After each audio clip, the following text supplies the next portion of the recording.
दोस्तों ये कहानी आज से करीब 6 साल पहले की है, जो कि रमेश नाम के एक ट्रक ड्राइवर के साथ घटी थी। दोस्तों उन दिनों रमेश एक अनुभवी ट्रक ड्राइवर था, जो अक्सर दूर दराज के गांव में माल पहुंचाया करता था। एक रात उसे एक छोटे से गांव की तरफ जाने का ऑर्डर मिला। दोस्तों ये गांव जंगल के बीचों बीच था। यहाँ का रास्ता लोगों के लिए डर का सबब था। रमेश ने अपने ट्रक का इंजन स्टार्ट किया और रात के अंधेरे में निकल पड़ा। जंगल के रास्ते से गुजरते वक्त उसने महसूस किया कि यहाँ का माहौल अजीब है। हवा ठंडी और भारी थी और पेड़ों की सरसराहट भी भयानक दिखाई पड़ रही थी। थोड़ी दूर जाने के बाद उसने देखा कि सड़क के किनारे एक पुराना और टूटा हुआ माइलस्टोन था। उस पर लिखा था, सावधान रहें, आगे मौत का रास्ता है। रमेश ने इसे सिर्फ एक पुरानी अफवाह समझकर ट्रक को और तेज कर दिया। जंगल और भी घना होता गया और रास्ता सुनसान। तभी उसके ट्रक के सामने अचानक से एक लाल रंग का कपड़ा हवा में उड़ गया। उसने ट्रक को रोका और नीचे उतरकर देखा, लेकिन उस जगह कोई भी नहीं था। डर के बावजूद रमेश ने ट्रक को दोबारा स्टार्ट किया और अपने सफ़र पर आगे बढ़ गया। लेकिन कुछ ही देर में उसने महसूस किया कि कोई उसके ट्रक के अंदर है। जब उसने रियर व्यू मिरर में देखा तो एक साया दिखाई दिया। रमेश ने पीछे मुड़कर देखा, लेकिन ट्रक का कैबिन खाली था।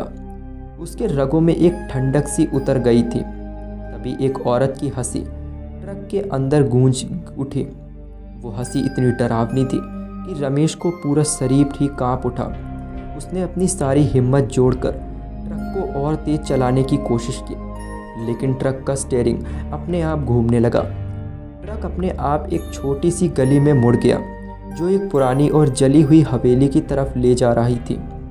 रमेश ने ब्रेक लगाने की कोशिश की, लेकिन ट्रक ने रुकने से इनकार कर दिया। हवेली के पास पहुंचते ही ट्रक रुक गया।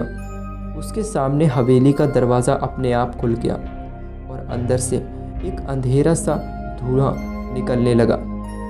रमेश ने बताया कि ट्रक के अंदर ही वो बैठा रहा था, लेकिन तभी उसके कान के पास एक आवाज़ आई, अंदर आ जाओ, ये तुम्हारा घर है। उसने अपने आसपास देखा, लेकिन ट्रक में कोई नहीं था। डर से उसका पसीना छूट गया। तभी एक पुराना आदमी ट्रक के पास आया। उसका चेहरा जल चुका था और आंखें बिल्कुल सफ़ेद थीं। उसने रमेश से कहा, इस हवेली में जो भी आता है वो फिर कभी लौटकर वापस नहीं जाता। तो रमेश ने ट्रक को रिवर्स करने की बहुत कोशिश की, लेकिन ट्रक का इंजन स्टार्ट ही नहीं हुआ। वो आदमी धीरे धीरे से हवेली के अंदर चला गया और उसकी आवाज़ गूंजती रही, तुम भी यही रहोगे। रमेश की हालत और ख़राब होने लगी थी। तभी उसने देखा कि हवेली के अंदर से कोई लोग उसकी तरफ बढ़ रहे हैं। सबके चेहरे जल चुके थे और उनके कपड़े खाक हो चुके थे। उन लोगों ने ट्रक के चारों तरफ घेरा बना लिया और एक साथ चीखने लगे। रमेश ने ट्रक का दरवाज़ा खोलकर भागने की बहुत कोशिश की, लेकिन उसके पाँव ज़मीन पर ही अड़ गए थे। अंधेरे में से एक औरत ट्रक के सामने आई। उसने एक बच्चा अपने हाथों में उठाया हुआ था। उसका चेहरा दर्द और आंखें खौफ से भरी हुई थीं। उसने कहा, तुमने मेरी मदद नहीं की, अब तुम्हारा भी यही अंजाम होगा। रमेश को याद आया कि कुछ साल पहले उसने एक ट्रक ड्राइवर से सुना था कि इस रास्ते पर एक माँ और उसका बच्चा एक हादसे का शिकार हो गए थे। से वो उनको लिफ्ट देने की कोशिश करते हैं, जो इस रास्ते पर अकेले सफ़र करता है। तो हवेली से आती आवाज़ और तेज़ हो गई। ट्रक अपने आप स्टार्ट हो गया और हवेली के अंदर घुस पड़ा। अंधेरे में सब कुछ गुम हो गया था। रमेश का ट्रक और उसकी आवाज़ सब गायब हो गया। अगले दिन गांव वालों को जंगल के उसी कोने में सिर्फ एक ट्रक के टायर का निशान मिला, लेकिन ट्रक और रमेश का कोई पता नहीं चल पाया। लोगों ने इस बात को शैतानी ताकत का नाम बता दिया। गांव के बड़े बुजुर्ग आज भी कहते हैं कि जंगल की उस रास्ते पे एक शैतानी हवेली है। जो भी रात में इस रास्ते पर ट्रक लेकर या अकेले जाता है, वो फिर कभी वापस नहीं आता। रमेश की कहानी गांव के लोगों के बीच एक पहेली बनकर रह गई।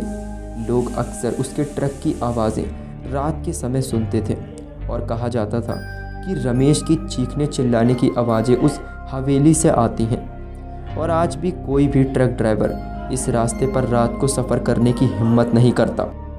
हर नए ट्रक ड्राइवर को यह कहानी सुनाकर डराया जाता है और रमेश का नाम ट्रक ड्राइवर की डरावनी कहानियों में अमर हो चुका है। तो अगर आप लोगों को ये कहानियाँ पसंद आई तो कहानियों को लाइक कर दीजिए और हमारे चैनल को सब्सक्राइब कर दीजिए। मिलते हैं आपसे एक और कहानी में, तब तक के लिए बाय।